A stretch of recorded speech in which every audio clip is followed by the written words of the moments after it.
ಲಕ್ಷ್ಮಿ ಶುಭಲಕ್ಷ್ಮಿ ನೀ ಧನವಾಗಿ ಧಾನ್ಯವಾಗಿ ಬಾರಮ್ಮ,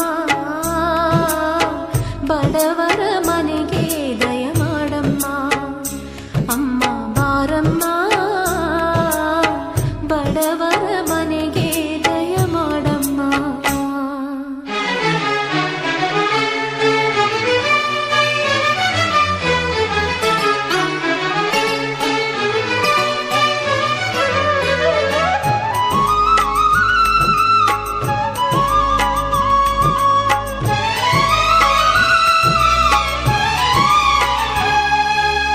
ಶ್ರೀಹರಿ ಮನೋವಿಲಾಸಿನಿ ಶ್ರೀನಿಧಿ ಮಹಾಪ್ರಚೋದಿನಿ ಶ್ರೀ ಸುಖಿ ಸುಮಂಗಳಾಂಗಿನಿ ಸರ್ವ ಇಷ್ಟ ಸುಪ್ರದಾಯಿನಿ